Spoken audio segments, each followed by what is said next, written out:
Alright, guys. So, I've been looking on websites, guitar websites, Facebook, and there's new players that are buying their Gibsons, right?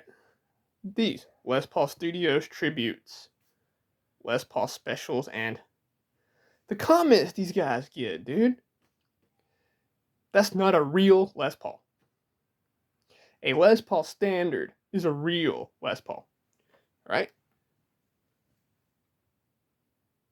That, dude, come on, man. That's what's bringing people down on learning the instrument. You know? You don't own a real Gibson. You don't own a real Les Paul. You don't own a real Strat. Shit like that. So, let's talk a little bit about this, okay? This is my studio, as you guys have seen in the previous videos I've done today and yesterday. What constitutes a real Les Paul? It is. It says Gibson on the headstock. It says Les Paul model on the back of the guitar. You can't see it, but right here below the serial number, it says Made in USA, right?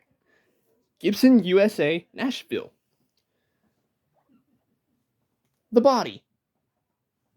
Real Les Pauls have mahogany back, or mahogany body, mahogany neck, with a maple cap on top. That's what standards, customs, Supremes, Deluxe, Classics, Traditionals have. What does the studio have? Maple cap, mahogany body, mahogany neck, rosewood fingerboard, acrylic trapezoid inlays.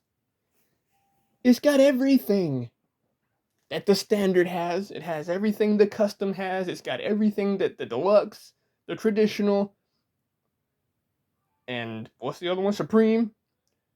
They all have the same stuff. They're made in the same place. Aluminum, stop bar, Nashville, or ABR1 bridge.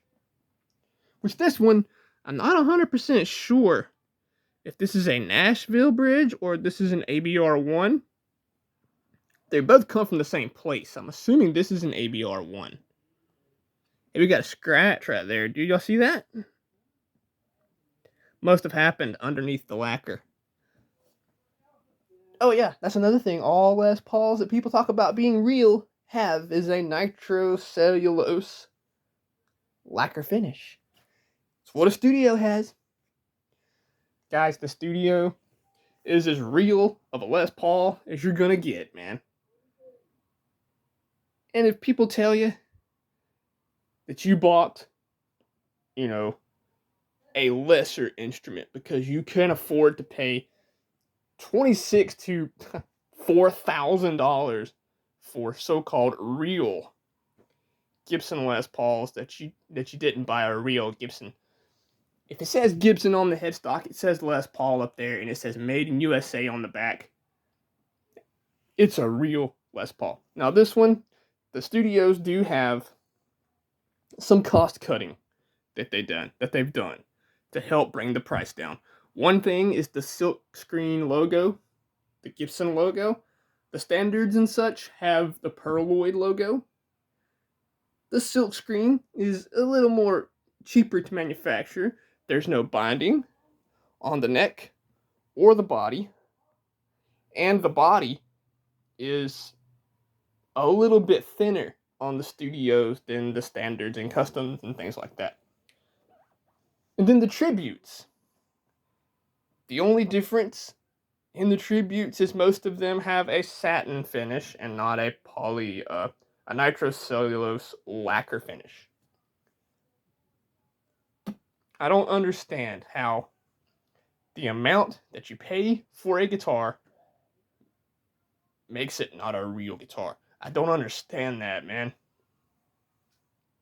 The only way you didn't buy a real Gibson Les Paul is if you bought one off of some strange site that has a picture of this or any other Gibson, then you get it and you find out that, hey, this is fake. That's what a fake Les Paul is. And as I've went over before with the fakes, this bridge, look for that. That right there is your first telltale sign. This will be a flathead screwdriver. Not this, not rounded. This book match right here. This is two pieces of wood, one here and one here, and they've matched them together, and it goes right to the center of your stop bar. On the fake stuff, it will be off center, maybe to the right or to the left. Fret nibs on the fakes, they don't have them. This one does it because that's cost cutting, you know. And on the back of the neck, right here, you will see a scarf joint up here on the fake stuff. But man, I don't know, dude. The way I look at it is, if you want a Gibson and all you can afford is a tribute or a studio, don't feel bad about going out and spending lesser money for Gibson. What says Gibson on the headstock? You know? It's not going to make it sound different. I mean, I used to own a Standard. I had it 5 years. I played that guitar a lot. And then I play this one. And other studios that I've owned, you really cannot hear a tonal difference. The only difference in my Standard and this, which you can go look on my channel at my Les Paul Standard I had, it had binding, non-weight relief body, so it was heavy shit, and then the pickups were different. It had a Birchbucker Pro, and I think they were both Birchbucker Pro pickups. This is a 498T and a 490R. Really, that's the only difference in these, you know? And if you listen to them side by side, you cannot tell a difference, tone-wise. The studio was released in 1983. And they had it in mind, let's make a guitar that is a little bit less expensive to manufacture, but still made in USA, still made in Nashville, Tennessee. You know? Or it may have been Kalamazoo or somewhere back in the 80s. But the idea was that working guitarists, like session guys and working musicians that are playing gigs every night to make a living, could buy a Gibson like this one, a studio, and record with it. And you won't be able to hear that, hey, that's not a standard, that's not a custom. The tone would be virtually identical, no matter the model you had in your hands. And I think Gibson achieved that, man. Scale length on all Les Pauls, as far as I know, are the same, 24 3/4. And the nuts usually are Graph Tech, I believe. And oh yeah, while we're on the subject here of fake things and things being not real, right?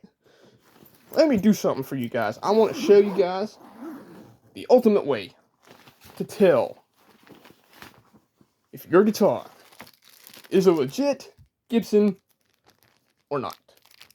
Let me get my little trusty wrench out here. And we will come down here to the truss rod cover right now. And we'll loosen these screws up.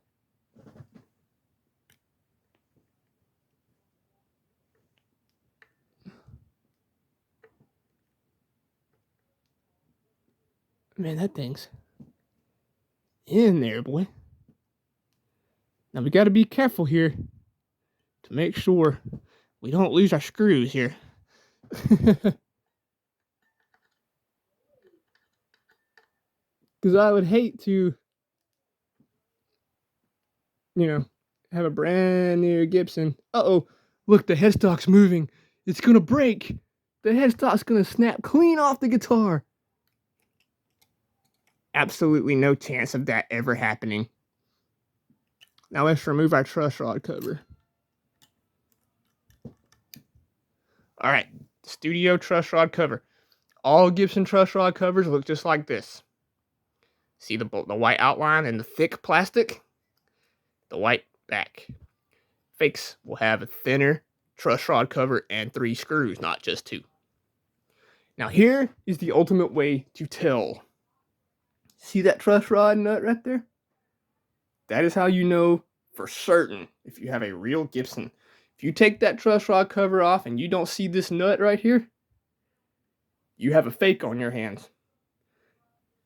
And supposedly they are illegal to sell within the US. But somehow it still happens. So, yeah. But that's what I wanted to go over with you guys, dude. Don't let nobody tell you that just because you spent $1,600 or $699 or $1,200 on a special, a tribute, a junior, or a studio, that you didn't buy a real Gibson, that you didn't buy a real Les Paul. They're all real Les Pauls, man. So play what you play every day, and as long as they feel right to you, that's what really matters. It doesn't matter what anyone else thinks. Some guys don't like Gibson. They hate them. I would never own one, and they'll throw this thing to the wind and go get a Fender. Or, what else we got? A Fender, an ESP, an Ibanez. I'm hardcore Ibanez, but I still love Gibson because that's what I started on. They're not for everyone, but they are all in the Gibson family, and they're all very much a real Gibson Les Paul or SG or a 335. It doesn't matter. So take care of yourselves out here. Keep playing every day. Stay inspired. And try to work on something new. If your practice is feeling stale because you can't get a certain technique down, move on to a new technique. And work on that. And then come back to it later. And you'll get there. We all get there. At some point, everyone learns guitar at their own pace. So take care of yourselves out here, guys.